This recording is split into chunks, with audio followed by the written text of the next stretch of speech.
कभी आपने खुद से पूछा है, क्या ये जो जीवन हम जी रहे हैं, क्या वो वाकई हमारा है? सुबह उठना, मोबाइल देखना, ऑफिस भागना, रिश्तों की उलझने, पैसा कमाने की चिंता, क्या यही सब कुछ है?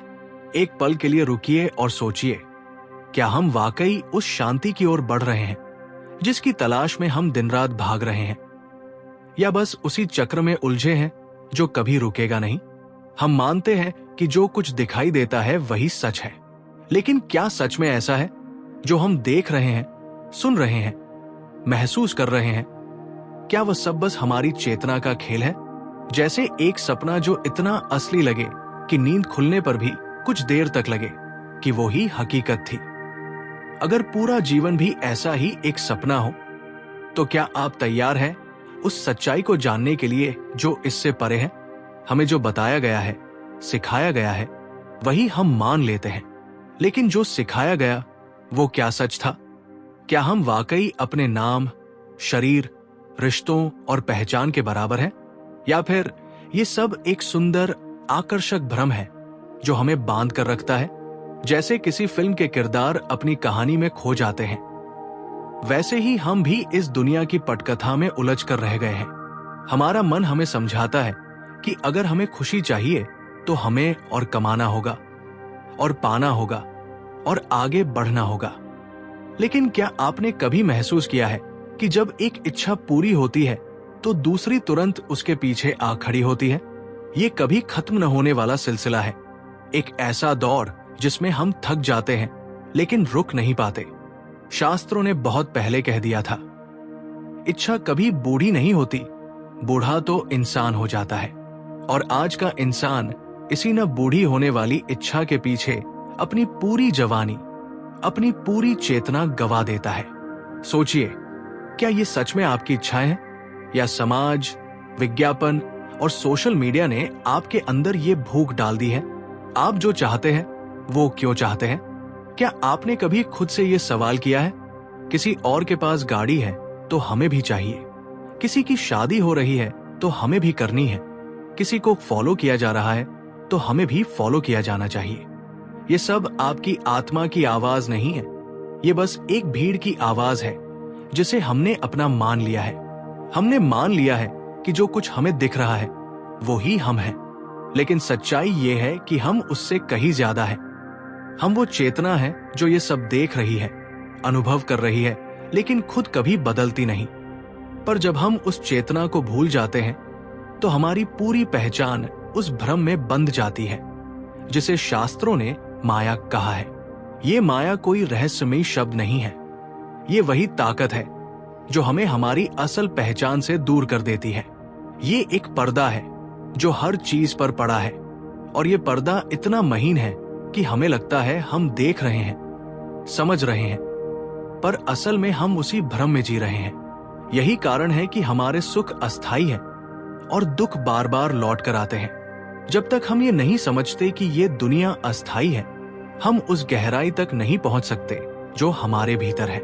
ये कोई डराने वाली बात नहीं है, ये तो आजादी की शुरुआत है। क्योंकि जब आप जान जाते हैं कि आप वो नहीं जो दिखता है, तभी आप जान पाते हैं कि आप कौन हैं, और वही पहचान ही असली मुक्ति है। हम सबके जीवन में ऐसा एक पल जरूर आता है जब लगता है कि अब और नहीं, अब कुछ बदलना चाहिए। वो पल बहुत कीमती होता है, क्योंकि वही वो क्षण होता है जब भीतर की चेतना धीरे धीरे जागना शुरू करती है। और यही चेतना जब माया को पहचानने लगती है, तब भ्रम की दीवारें धीरे धीरे गिरने लगती है। लेकिन ये रास्ता बाहर से नहीं आता, ये रास्ता भीतर से आता है। आपको कोई गुरु, कोई किताब, कोई मोटिवेशनल वीडियो नहीं जगा सकता जब तक आप खुद ये सवाल नहीं उठाते, मैं कौन हूं? और यही सवाल है जो माया की सबसे बड़ी दीवार को तोड़ने वाला पहला हथियार बन सकता है। तो आज बस एक पल के लिए रुकिए, सब कुछ छोड़िए, नाम, काम, रिश्ते, पहचान, और पूछिए, अगर ये सब नहीं होता तो मैं कौन होता? ये सवाल आपको हिला देगा, लेकिन यही हिलना ही असली जागना है। क्योंकि जब आप कांपते हैं, तभी आप अपने भीतर के सच की ओर बढ़ते हैं। आप सोचते हैं कि आप मजबूत हैं, जागरूक हैं, आपको माया छू भी नहीं सकती। यही सोचा था नारद मुनि ने भी। उन्होंने भगवान से कहा, मुझे माया नहीं बहका सकती। और फिर एक छोटी सी यात्रा में वो भूल गए कि वे कौन है। वो एक और जीवन में उलझ गए, एक नया रिश्ता, नया परिवार। और जब सब कुछ बिखर गया, तभी श्री कृष्ण ने उन्हें फिर छुआ। नारद, पानी लाए। नारद स्तब्ध रह गए, क्योंकि वो तो बस कुछ क्षण का काम समझ कर गए थे। लेकिन जो जीवन उन्होंने जिया, वो भी उतना ही असली लगा जितना अभी हमें अपना जीवन लगता है। क्या आपको कभी ऐसा लगा है कि आप भी अपने असली उद्देश्य को भूलकर किसी और ही पटकथा का हिस्सा बन गए हैं? यही माया है, और इससे कोई भी अछूता नहीं है। ये कहानी सिर्फ पुराणों की बात नहीं है, ये हमारे आज की भी सच्चाई है।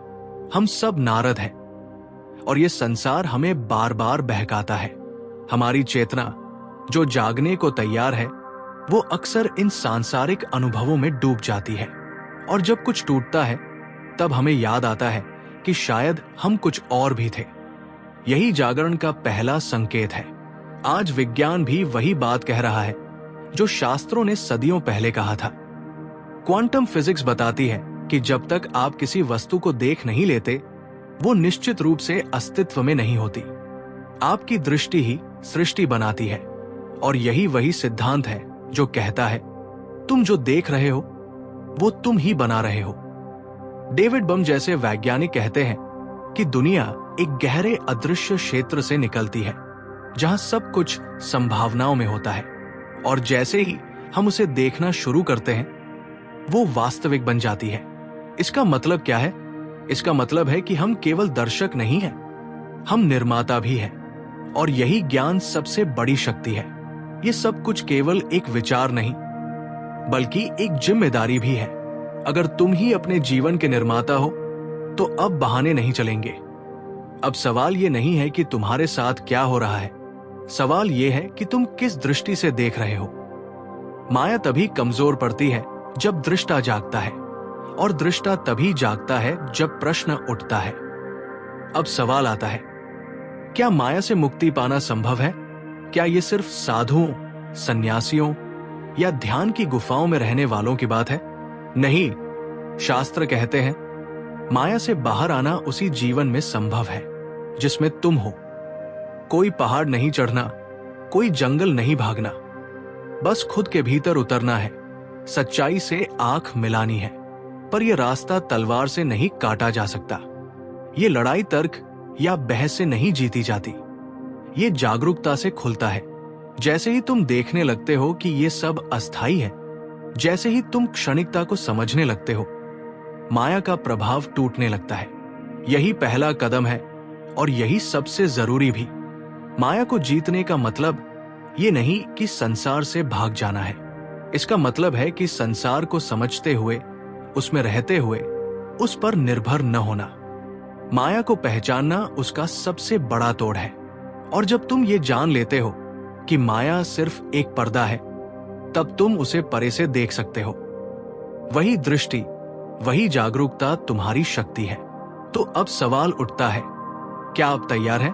तैयार उस सच्चाई से मिलने के लिए जो शायद पहले थोड़ी डरावनी लगे, लेकिन असल में वही मुक्ति की ओर पहला दरवाजा है।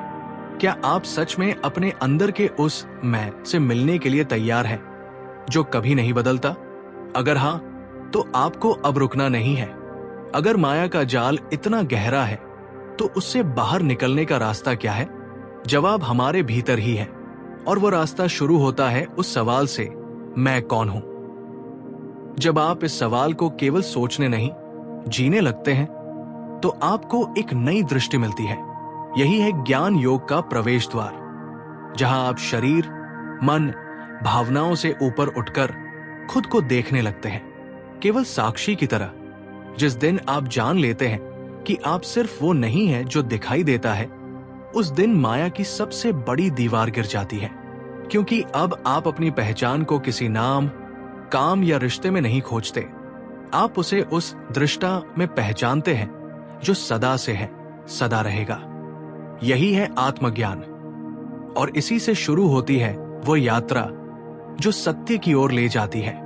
पर अगर ज्ञान का मार्ग शुष्क लगे तो प्रेम का मार्ग है भक्ति, जहां आप लड़ते नहीं, बस समर्पित हो जाते हैं। जब आप कहते हैं अब मैं नहीं, अब तू ही सब कुछ है, तो जो मेरा मेरा था वो भी बह जाता है, और वही बहाव उस अहंकार को भी धो डालता है जो माया की सबसे मजबूत दीवार थी। भक्ति कोई धार्मिक रस्म नहीं, ये खुद को भूल जाने की कला है। जब प्रेम में डूबा कोई व्यक्ति हर चीज में ईश्वर को देखने लगता है तो फिर दुनिया दुश्मन नहीं, एक उत्सव बन जाती है। कोई चीज पकड़ने की नहीं, सब कुछ अनुभव करने की हो जाती है। और ये अनुभव तब होता है जब भीतर का मैं थोड़ा थोड़ा करके पिघलता है, माया की दीवारें टूटती है और भीतर से झांकता है एक नया प्रकाश। अब बात करते हैं कर्म की। जीवन को त्यागना नहीं है, बल्कि उसे समझकर जीना है। कर्म योग यही सिखाता है, जो करो उसे सेवा मानकर करो। फल की चिंता नहीं, बस कर्म का समर्पण चाहिए। जब आप यही सोचकर काम करते हैं कि ये मेरा नहीं, ये अर्पण है, तब कर्म आपको बांधता नहीं, बल्कि धीरे धीरे मुक्त करता है। दुनिया को छोड़ना नहीं, दुनिया में रहते हुए अपने भीतर जागना है। यही माया को हराने का तरीका है। जैसे सूर्य खुद ही प्रकाश देता है बिना किसी अपेक्षा के, वैसे ही हमें अपने कर्तव्यों को पूरे प्रेम और समर्पण से निभाना है। तभी कर्म बंधन नहीं बनता, साधना बनता है। और यही साधना माया के सबसे सूक्ष्म जाल को भी तोड़ देती है। माया सबसे ज्यादा असर हमारे चित्त पर डालती है। हमारा मन जब अशांत होता है तब हम सबसे ज्यादा भ्रमित होते हैं। यही वजह है कि ध्यान, राजयोग इतना जरूरी है। ध्यान का मतलब है भीतर की ओर देखना। जब हम प्राणायाम, मंत्र और मौन के माध्यम से अपनी चेतना को भीतर मोड़ते हैं तो माया का सबसे गहरा पर्दा हटने लगता है। धीरे धीरे हम विचारों से अलग होने लगते हैं। भावनाएं हमें घेरती नहीं, बस गुजर जाती है, और हम उन्हें पकड़ने के बजाय बस देखते हैं। यही दृष्टा भाव, यही अंतर्दृष्टि हमें वह बनाती है जो असल में हम हैं। आत्मा की आवाज अब स्पष्ट सुनाई देती है और फिर बाहर की दुनिया हमें भ्रमित नहीं कर पाती। अब सवाल आता है, क्या इसके लिए पहाड़ पर तप करना जरूरी है? क्या सब कुछ छोड़ देना पड़ेगा? जवाब है नहीं। आप अपने रोजमर्रा के जीवन में ही जाग सकते हैं। साधारण जीवन को सचेतनता से जीना वही सबसे बड़ा योग है। हर पल, हर अनुभव, हर रिश्ता अगर ध्यान और आभार से जिया जाए तो वही जीवन साधना बन जाता है। माया से डरना नहीं है, उसे पहचानना है, समझना है और अपने आत्मज्ञान के लिए उसका उपयोग करना है। माया एक चालाक पर्दा है, लेकिन एक बार जब आप उसके पार देखना शुरू करते हैं तो वही माया आपको अपने भीतर की रोशनी तक पहुंचा देती है। यही लीला है जो बांधती भी है और मुक्त भी करती है। अंत में बस एक बात, आप वही है जो ब्रह्मा है, जो सत्य है, जो चेतना है।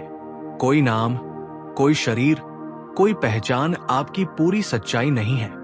और जब आप ये जान लेते हैं तब जीवन एक संघर्ष नहीं, एक लीला बन जाता है। ना डर, ना बंधन, बस प्रेम, जागरूकता और अनुभव। तो अगर आप यहां तक पहुंचे हैं तो आप सिर्फ एक दर्शक नहीं हैं, आप एक यात्री हैं, उस यात्रा पर जो भीतर की ओर जाती है। अब ये मत सोचिए कि ये सब एक वीडियो था और बात यही खत्म।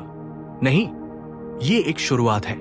अब आपसे सवाल है, क्या आप इस रहस्य को जीने के लिए तैयार हैं? अगर आप भी उन लोगों में से हैं जो सिर्फ एंटरटेनमेंट नहीं बल्कि आत्म जागृति की तलाश में हैं, तो इस चैनल को अभी सब्सक्राइब कीजिए, वीडियो को लाइक कीजिए ताकि ये संदेश और भी लोगों तक पहुंचे। और सबसे जरूरी, कमेंट बॉक्स में सिर्फ एक शब्द लिखिए, माया। ये छोटा सा शब्द एक संकेत बन जाएगा उन सभी के लिए जो इस मौन क्रांति का हिस्सा है। ये दिखाएगा कि आप सिर्फ देखने नहीं, जागने आए हैं।